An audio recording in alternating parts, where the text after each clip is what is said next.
Hello दोस्तों, मैं स्वागत करती हूँ आप सभी का अपने चैनल में।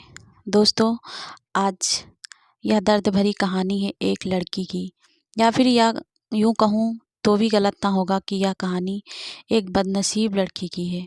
वैसे इस दुनिया में लड़की होना ही जीवन को काफ़ी कठिन बना देता है, और जब आप दिखने में अच्छा ना हो, पढ़ाई लिखाई में भी अच्छे ना हो, तब सोचिए कठिनाई का लेवल क्या होता होगा।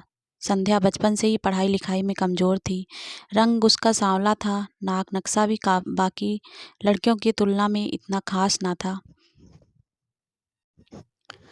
ऊपर से भगवान ने दांतों की बनावट भी टेढ़ी मेढ़ी दी थी। जब संध्या छोटी थी तो बचपन में स्कूल के बच्चे चिढ़ाते, बड़ी हुई तो गली मोहल्ले के लोग उसे देखकर मुंह फेर लिया करते। कोई भी उसका दोस्त बनने के लिए तैयार ना था। उसके रिश्तेदार भी कुछ उसे भाव दिया ना करते। बस एक उसकी माँ ही थी जिसे उसकी सूरत या लुक से कोई फ़र्क नहीं पड़ता। माँ संध्या से और संध्या माँ से बेहद प्यार करती। दुनिया भर की आलोचनाओं को सहने की शक्ति थी माँ संध्या के लिए। जब कोई उसे डफर बोल देता या जब कोई उसे बदसूरत बोल देता, जब संध्या की शादी के लिए देखने आए लोग उसे बिना पसंद के लौट जाते, यहाँ तक कि जब खुद के पापा ही उसे मनहूस बोल देते, तब माँ ही थी जो उसे समझाती कि लोगों के बोलने से क्या होता है, तू तो मेरी प्यारी बेटी है। भगवान के इतने सारे अन्यायों के बावजूद संध्या जीना सीख गई थी। वह खुश रहना सीख गई थी। जो भी गिने चुने लोग उसे बातें करते उन्हें चुटकुला सुनाकर हंसाया करती और खुद भी ठहाके लगाकर हंसा करती। इसके अलावा एक और बहुत बड़ी खूबी थी संध्या कि उसे खाना बनाने में बहुत मज़ा आता, और न सिर्फ खाना बनाने में मज़ा आता था, उसका बनाया खाना खाकर लोग को जो स्वाद आता वह उनको तृप्त कर जाता। और यह उसमें अपने आप तो नहीं आया था। दुनिया के ठुकराए जाने के बाद उसने अपना सारा समय खाने की रेसिपीज़ की किताबें, रेडियो शोज और टीवी चैनल्स को समर्पित कर दिए थे। संध्या की तारीफ तो कोई भी नहीं करता, लेकिन उसके हाथों के बने खाने की तारीफ वह हर व्यक्ति करता जो उसे चखता। इस एक गुण की वजह से संध्या अपने आजू बाजू की औरतों में फेमस हो गई थी, क्योंकि जिसे भी खाना पकाना सीखना हो या कुछ नया पकवान बनाना सीखना हो तो वह संध्या के पास आती, और संध्या भी उसे खुशी खुशी उन्हें सब सिखाती। उसके पास आने वाली औरतें अच्छा खाना बनाना सीख जाती, लेकिन लाख कोशिशों करने के बाद भी संध्या के हाथों का वह जादू जो सबको तृप्त कर जाता, वह कोई ना सीख पाता। संध्या की ज़िंदगी इन्हीं उतार चढ़ावों के साथ कट रही थी। एक बार फिर से माँ बाप ने जी तोड़ कोशिश कर एक फैमिली को संध्या को देखने के लिए मना लिया था, और अगले दिन संध्या को देखने वाले आए थे। संध्या को इस बात की खबर होने पर वह दुखी और गुस्सा हो गई थी कि बिना उससे पूछे पता नहीं क्यों माँ बाप लड़कों को बुला लेते और उसका मजाक बना देते। माँ ने संध्या को समझाया था कि ऐसा ही होता है, कोई भी बेटी अपने माँ बाप के यहाँ हमेशा नहीं रहती, उसे एक दिन शादी करके जाना ही पड़ता है। अगले दिन संध्या सुबह सुबह ही लड़के वालों के आने से पहले ही सज संवर कर कहीं निकल गई थी। उस दिन लड़के वाले घर आकर माँ बाप को बहुत खरी खोटी सुना कर गए थे। वैसे भी पापा को संध्या पर हमेशा ही गुस्सा रहता था, लेकिन उसकी इस हरकत ने उसके गुस्से से पागल कर दिया। उस दिन पापा ने संध्या का सारा गुस्सा माँ पर उतार दिया था, यह कहकर कि एक मनहूस बेटी को जन्म देकर भी तुम्हारा मन नहीं भरा था, इसीलिए उसको लाड प्यार देकर सर पर बिठा लिया है। हमेशा अपनी बेटी के बारे में गलत बोलने वालों से नाराज रहने वाली माँ आज खुद संध्या से नाराज हो गई थी, और वह अब संध्या के घर वापस आने की बेसब्री से राह देख रही थी ताकि अपना गुस्सा उस पर उतार सके। सूरज ढलने से पहले संध्या घर लौट आई थी। उसके चेहरे पर एक अजीब सी खुशी थी। हाथों में एक चेक था और एक सर्टिफिकेट भी।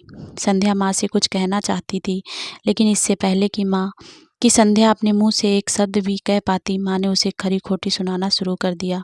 गुस्से में माँ बोलते बोलते इतना कुछ बोल गई कि संध्या ने कभी सपने में भी नहीं सोचा था। माँ ने कहा, बाकी सभी लोग सही थे, तुम सच में मनहूस हो, तुम्हारी वजह से हर कोई परेशान है। अच्छा होता जो तुम पैदा होते ही मर जाती, यह दिन ना देखना पड़ता हमें। गुस्से में बड़बड़ाती और सब्जियां काट रही माँ ने एक बार भी संध्या की तरफ नहीं देखा। संध्या माँ की बातें किसी पत्थर की मूरत की तरह सुन रही थी।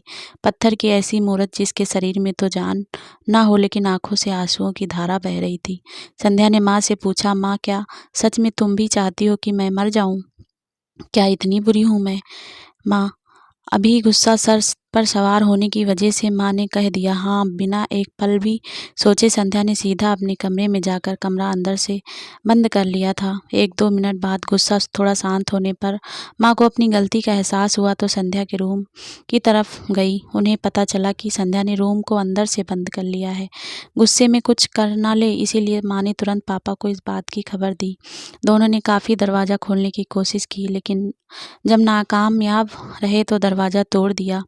अपने दुपट्टे से फांसी का फंदा तैयार कर संध्या पंखे से लटक रही थी। ज़्यादा वक्त नहीं हुआ था, वह सिर्फ बेहोश हुई थी। माँ बाप ने तुरंत उसे पंखे से अलग किया और बेड पर लिटाया। पापा ने तुरंत डॉक्टर को फ़ोन किया। तब माँ का ध्यान बेहोश पड़ी संध्या के हाथ में पकड़ी एक चिट्ठी और पास ही में पड़ा 5 लाख की चेक पर और 5 स्टार होटल में शेफ की नौकरी के लिए कन्फर्मेशन लेटर पर पड़ी, जो संध्या अपने साथ लाई थी। माँ और पापा ने वह चिट्ठी खोलकर पढ़ी जो उसने अभी-अभी लिखी थी। चिट्ठी कुछ इस प्रकार थी। मम्मी और पापा, मैं जानती हूँ मेरे जन्म से लेकर आज के दिन तक मैंने ऐसा कुछ भी नहीं किया जिस पर आप गर्व कर सकें। लेकिन मैं आपको बताना चाहती थी कि आज मैं खाना पकाने के नेशनल लेवल कंपटीशन को जीत चुकी हूँ और यह 5 लाख का चेक मुझे प्रथम स्थान पर आने के लिए मिला था। जजेस को मेरा खाना इतना पसंद आया था कि उन्होंने मुझे एक बहुत बड़े होटल में बतौर मास्टर शेफ़ की नौकरी के लिए कन्फर्मेशन लेटर ही दे दिया था। पूरी दुनिया मेरे खिलाफ है, मुझे इस बात का कभी फ़र्क नहीं पड़ा था और ना ही बाबूजी की कड़वी बातें मैंने अपने दिल पर ली थी, क्योंकि मैं जानती थी बाहर से सख्त दिखते मेरे बाबूजी अंदर से तो मुझे प्यार ही करते थे। प्यार ना करते होते तो बिना मांगे मुझे कपड़े, मिठाइयाँ, पटाखे ये सब ना ला कर देते। माँ के प्यार को कोई क्या बयां कर सकता है। मेरी माँ मेरे लिए मेरी सारी दुनिया थी।